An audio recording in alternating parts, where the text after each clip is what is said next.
Hey, I just decided to go outside for a bit.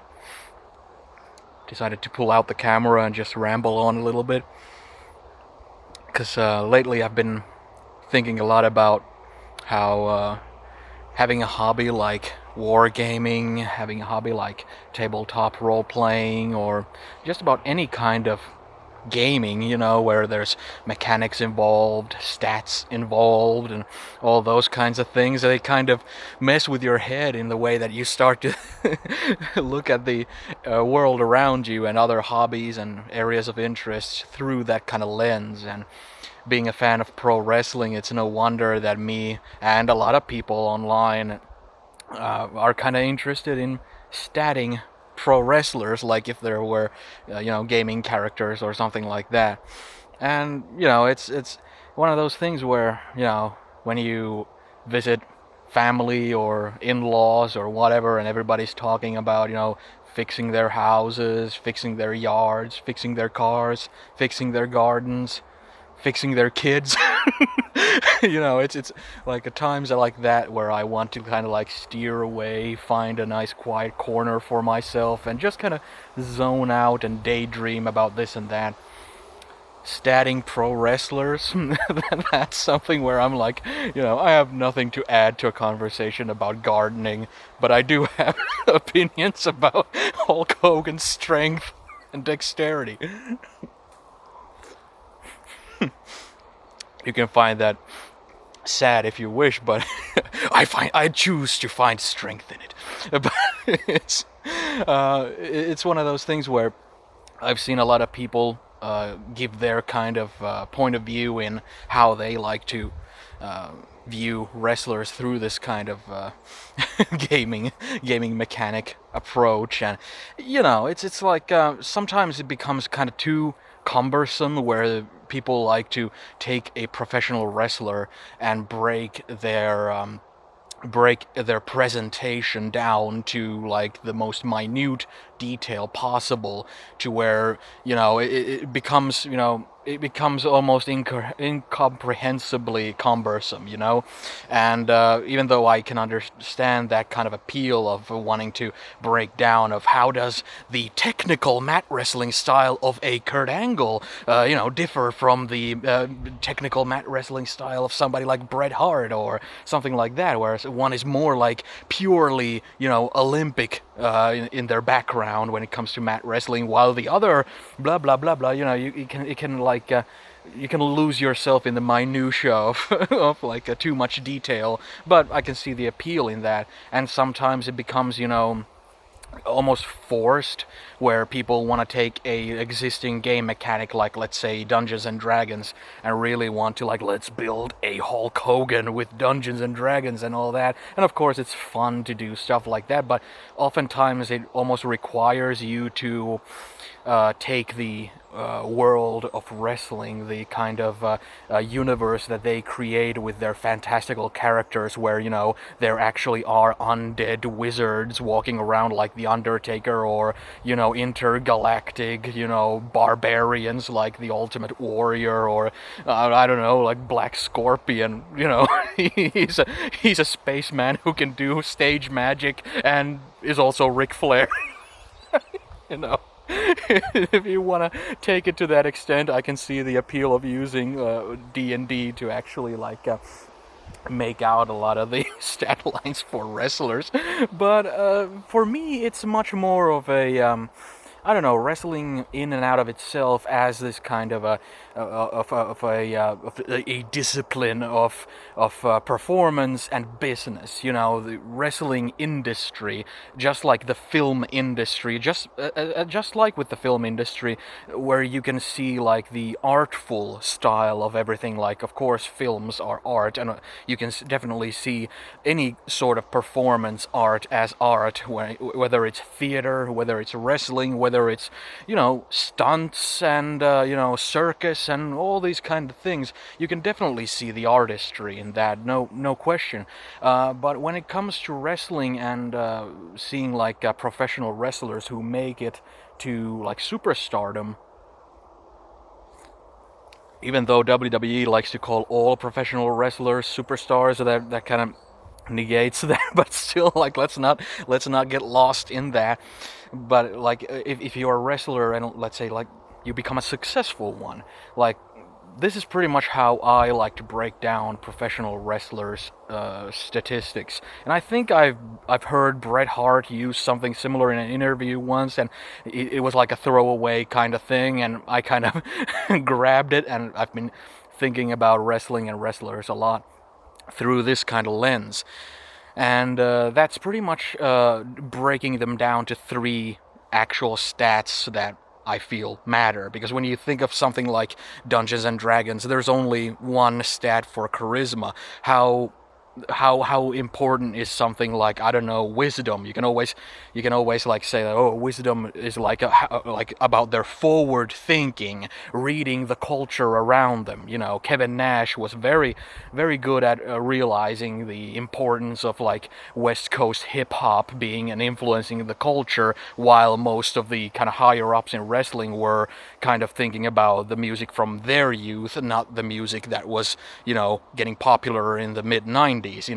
And people being able to formulate like movie careers besides wrestling, recognizing that they have like a shelf life as a pro wrestler oftentimes, and all these different things that you could put down to something like wisdom. So it's not all about charisma, but a lot of times most of the important things when it comes to pro wrestling is all about just different forms of charisma. If you're just talking about success in and out of the or in the actual business of pro wrestling. And the three stats that I use in this are basically your look, your speaking ability, and your in-ring ability.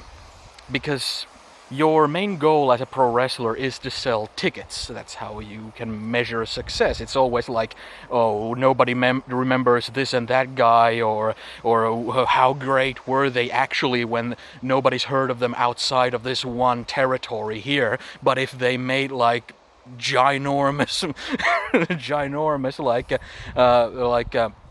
if they became wealthy and became influential, and that's all you need, really.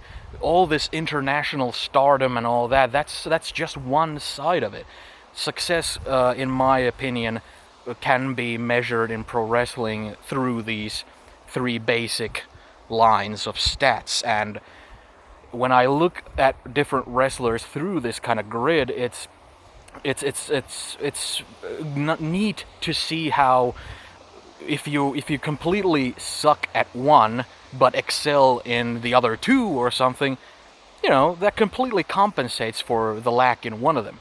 Because like if you think of the look as an ability, like your look as a pro wrestler, that's a way to sell yourself and sell tickets. Want to make the if you can make people want to pay to see you through your look. If they come across a poster on the wall, if they come across a website, it might be outdated today, but if they see a magazine cover with you on it and all that, and they just see you, maybe they're flipping across channels and they just happen to catch a glimpse of you, but if your look makes them want to see more and possibly pay money to see more, that's really like that's a huge part of it. Like, for example, I can tell you when I started watching wrestling and I first saw Scott Steiner, like big bad booty daddy Scott Steiner with his chainmail headdress and his ginormous biceps,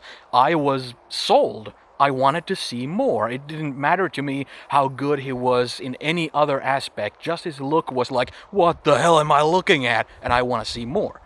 The same goes for the Ultimate Warrior, and the same goes for a lot of different people. It's like I remember back in the day when I was kind of burned out with wrestling at one point, and then I heard that, oh, Scott Steiner's gone into this other promotion, this small-time promotion called Total Nonstop Action Wrestling, and I clicked on their website, and the first thing I saw was the Monster Abyss punching his fist into thumbtacks and screaming like a maniac on top of it. I was, I was sold. I wanted to see more, and I became a fan of TNA wrestling. you know. And that's one of the huge things. And you can have a lot of wrestlers who only excel in having a great look, like an Ultimate Warrior, for example. Or you can have somebody who has a very poor look, and I'm not even considering people what was his name? Well, the Mad Monk character, oh crap, what was his name? Well, anyway, the guy whose whole point was to be disgusting, to where you're just looking to run away from your television if he comes on. Bastion Booger. Bastion Booger. He was a character who had an anti-look, where you want to turn off wrestling. Like, if you didn't know anything about wrestling, if you didn't know that, oh, coming up later on the show there's something you would want to see or something, and you just flip the channels and you come across Bastion Booger, you would turn off the TV or destroy your TV, you know. But there are people whose, for example, their look is pretty much like, at least to my taste, really bad. Like, I really don't like the whole Tommy Dreamer, you know, Kevin Owens kind of look where they're just wearing pants, and like sweatpants and a t-shirt, and they look like Joe Schmo from the front row, you know? I really don't like that look. But then when you look at somebody like Kevin Owens, he's incredible when it comes to speaking on the mic, and he's very, very good when it comes into his in-ring ability. So, you know, there's somebody who has a very poor, in my opinion, very poor look, but totally compensates for it with the other abilities. And when you have somebody like the Ultimate Warrior, he pretty much lacks in all the other abilities, but makes up for it with his incredible look. Because, you know, his fame alone, and you know, somebody like me being a fan based on mostly on his look, you know, at least at the point when I first saw him, you know, that speaks volumes to how effective the look is. And then when you look at the speaking ability, that's another thing where, you know, if somebody's flipping through channels and they come across a wrestler basically telling you who they are, what they're about, what's the issue they're in, why you should care, and here is where you can find it. You know, this place, this time, this is how much the tickets cost, or the pay-per-view, you know, costs, and go and get it. You know, and if they can if they can talk you into doing that, they've succeeded, and that's a huge part of it. And if you're somebody who excels in all the other areas but doesn't in the speaking ability, you can always put a manager on that guy who will tell you who this is and what they're about and what their issue is, and, you know, where you can see more and at what price, you know.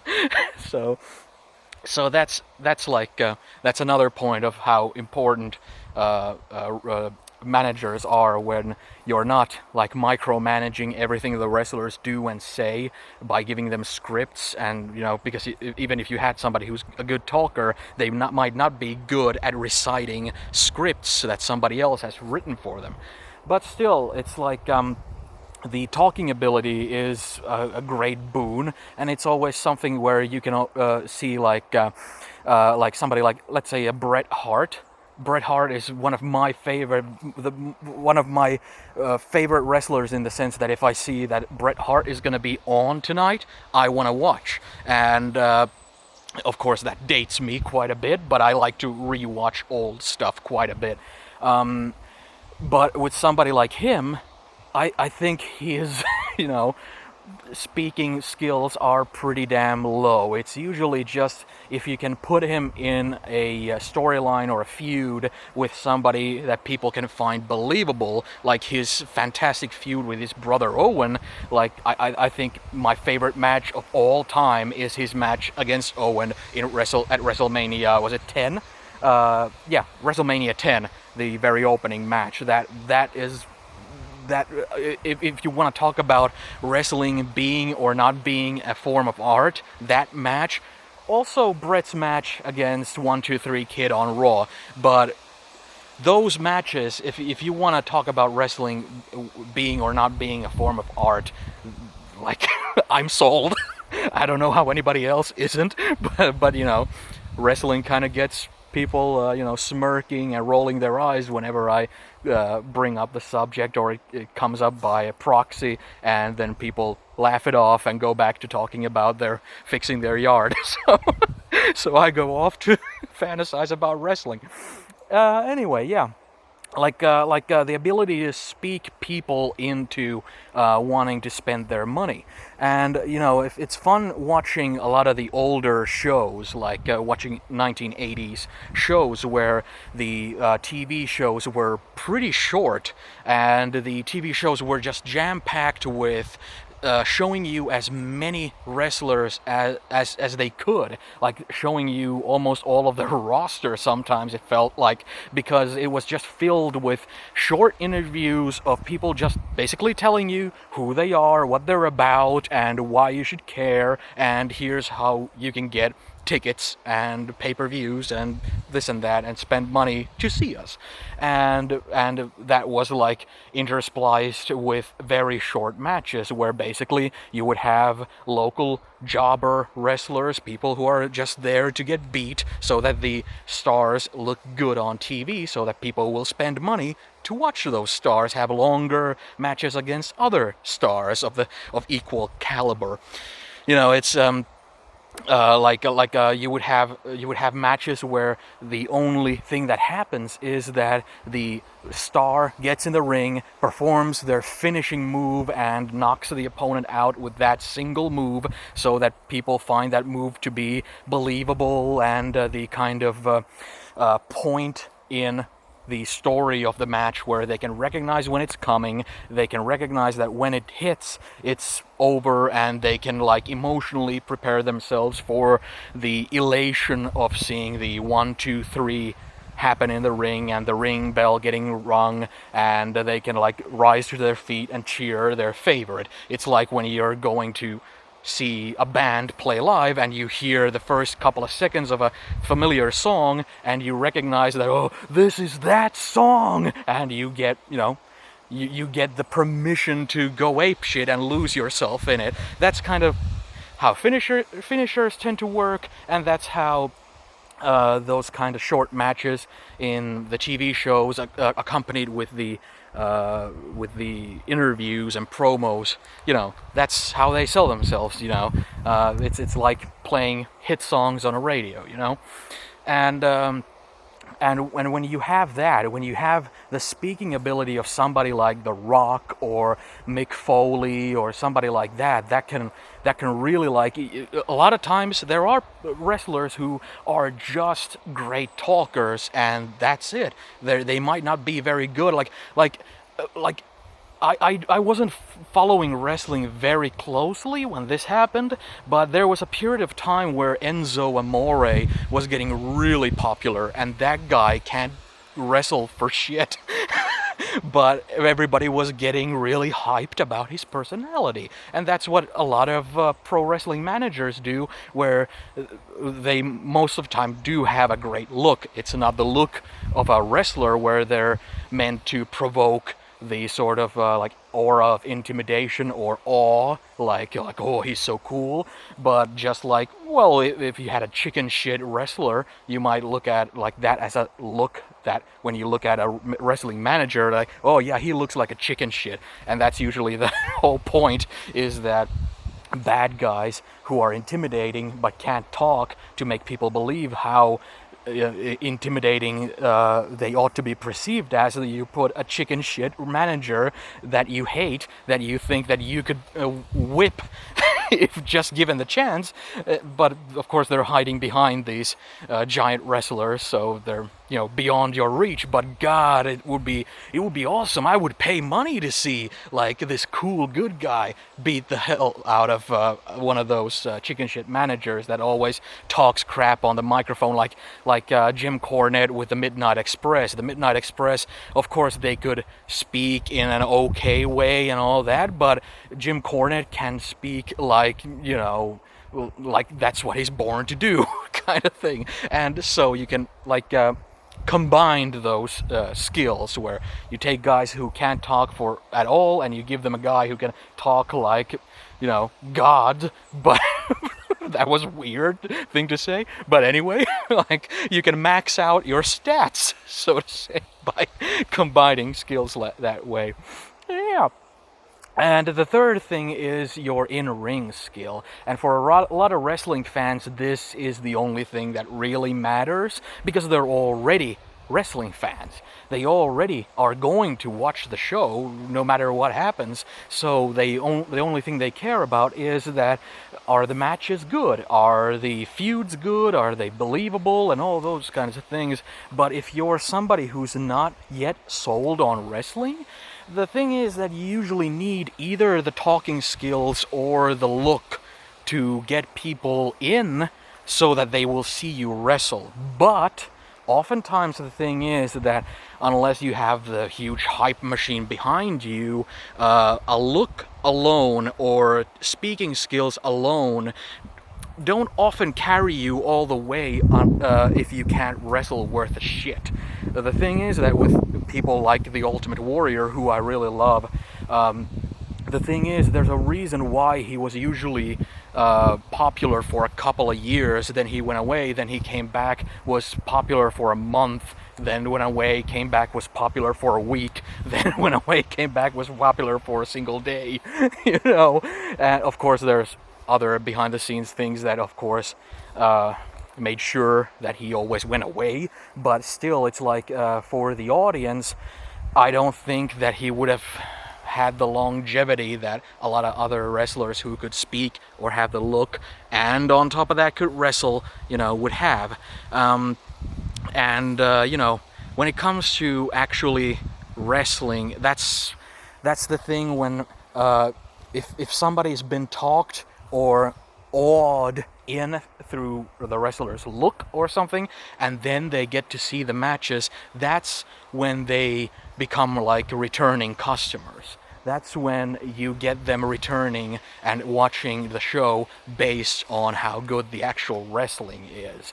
You know, it's and that's oftentimes like I've often wondered about the kind of structure of wrestling cards on events and shows where sometimes it seems like there's a pattern that's based on like a successful kind of structure. You know, I remember when I was a big fan of WWE, they started all of their shows with an interview. It was always the entrance of a star who walks into the ring and starts the "Welcome to the night of spectacular wrestling action," and the night starts with somebody like in this. I don't know what it is, but WWE guys oftentimes are told to recite their promos almost like these, you know, like radio news broadcasts that are meant for old people. These kind of, hey, you know what I am about, and you care what I mean to accomplish this Sunday night. You know, they're talking like that, and I it just makes my nose bleed out of just my brain like caving in from how bad it is. I think Scott Hall, when he was a Razor Ramon, was the worst offender in this. Like, as cool as he was in terms of his look and wrestling ability and all that, I couldn't stand his Scarface promos when it's like Tony Montana would be something like all I got is my word and my balls, and I don't break them for anybody, and he would make that sentence last for 5 minutes by reciting it so slow. But anyway, the point I was on about is that they would start their shows with interviews.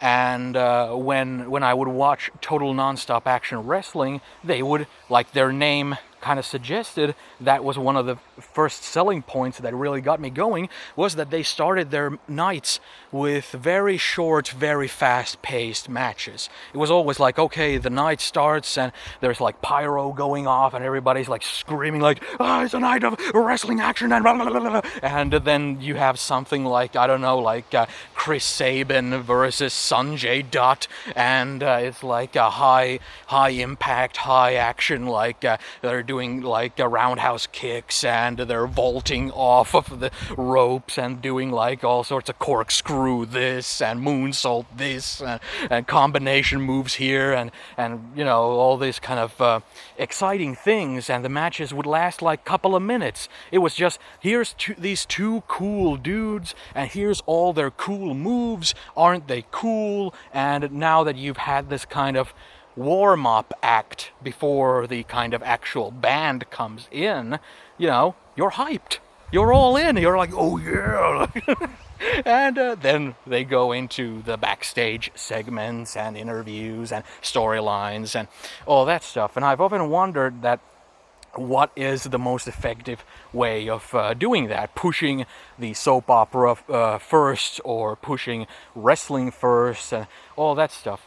Always kind of seems to be linked to whatever it was that really caught your eye. Was it the soap opera of, the McMahon family, this and that? Is that what caught you into wrestling? And now that you turn the show on, and the first thing you see is, soap opera, is that like you're getting your rocks off? That's what you came to see?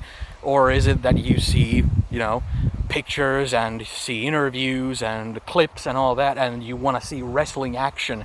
Is that what you get your rocks off to when you're flipping the channels? Or like, okay, the starting time for that show is this and that time, and you're waiting anxiously, and you turn on the TV, and the first thing is like, oh, high action, like spectacular moves and all that.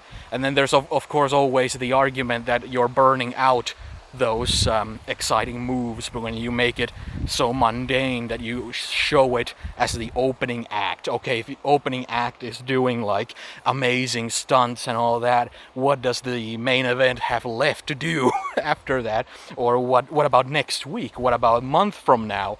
Do you always have to like keep raising the stakes to where like, oh, this opening act involved going through a table? Next week, oh, it involved going through a glass plated table, and the week after that, it's a burning table. After that, is it like, covered in AIDS infected needles or something? Like, there's that's called hot shotting, and it's detrimental for a reason.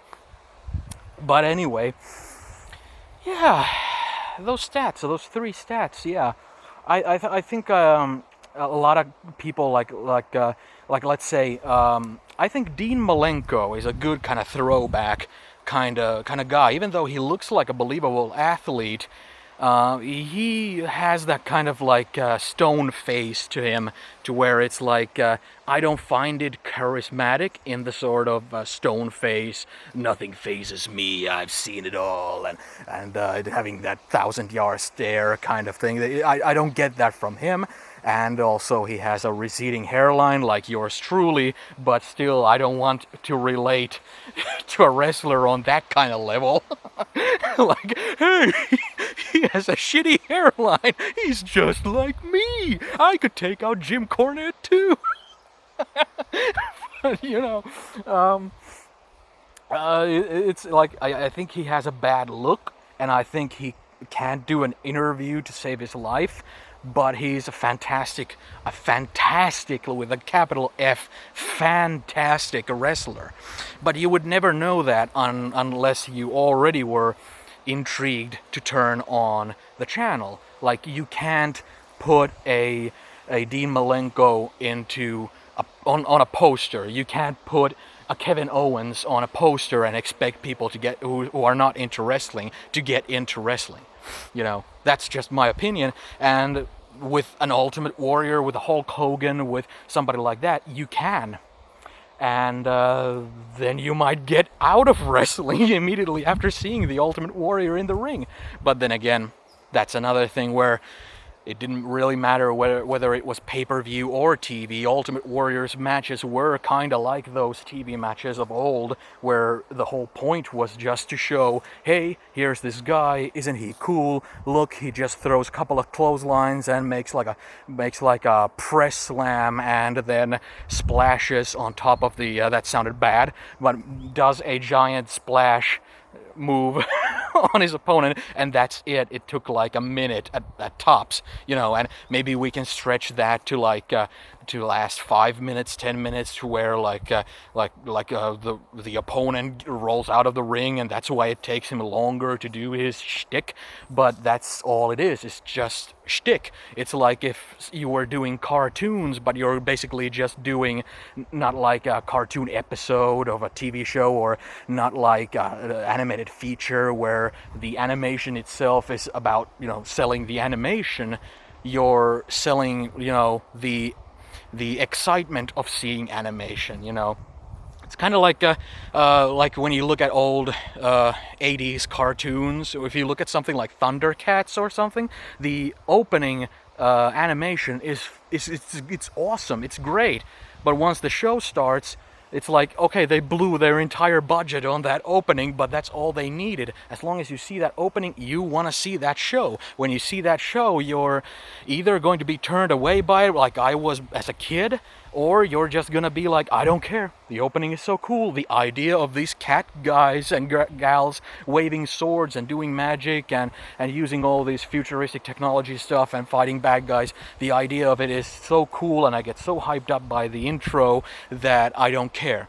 That's how I felt a lot of times about the Ultimate Warrior, by the way. His hype machine, the building of excitement to see the Ultimate Warrior do his Ultimate Warrior shtick was so big that I did not care if his matches were good or not, because the match afterwards was most likely good. The match between, I don't know, Greg Valentine and I don't know. By the way, Greg Valentine versus Roddy Piper, the dog collar match in the first Starrcade, that's fucking fantastic. If you ever look down on Greg Valentine, or down on Roddy Piper like I did for a lot of years, he's just not my cup of tea. That match is one to watch. It's fucking awesome. So anyway, if you have somebody like, let's say, Greg Valentine versus Rick Rude, even though Rick Rude is cool, but Greg Valentine is pretty damn boring, and he has a pretty, boring look. When he was younger, his look was much more of achieving the same sort of thing as Playboy Buddy Landell, or no, sorry, I mixed those names up, but Buddy Landell anyway.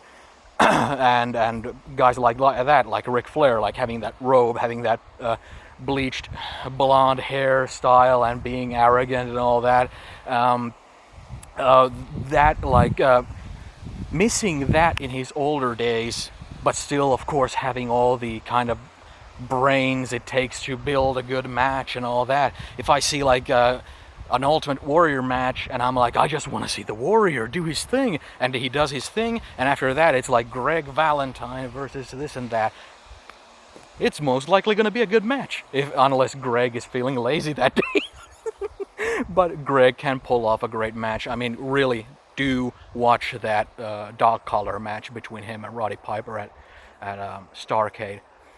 You should really watch the Bret versus Owen at WrestleMania 10 too, and the Bret versus 1-2-3 Kid on Raw. If you just put Bret Hart versus 1-2-3 Kid Raw into YouTube, you will see the match. It's free there in high definition and all that.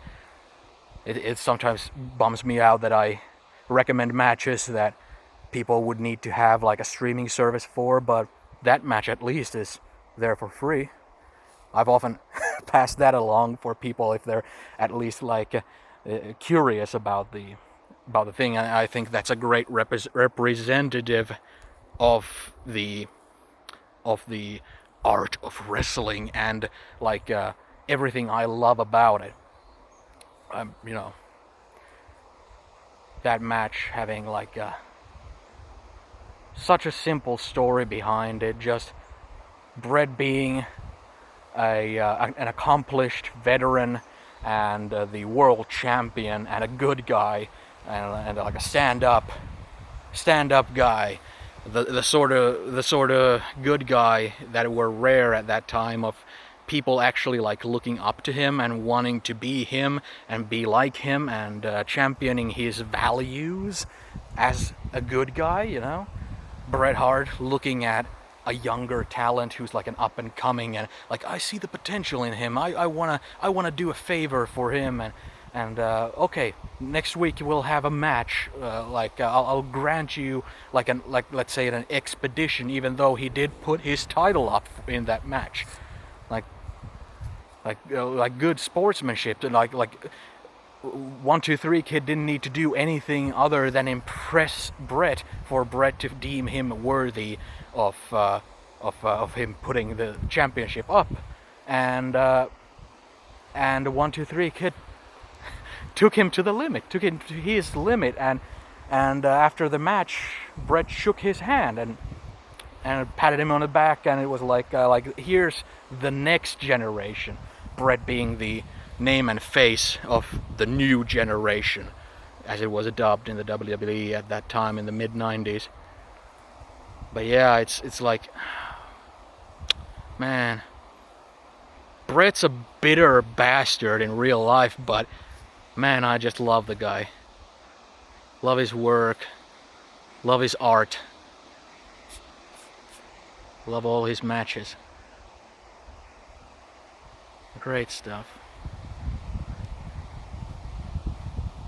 Yeah.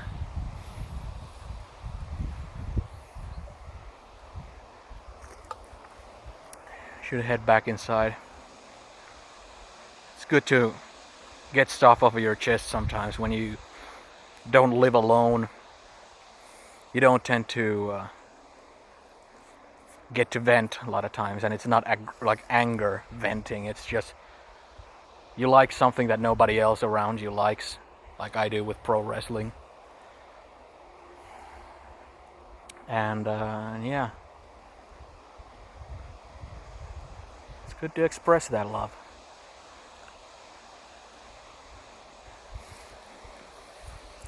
See ya.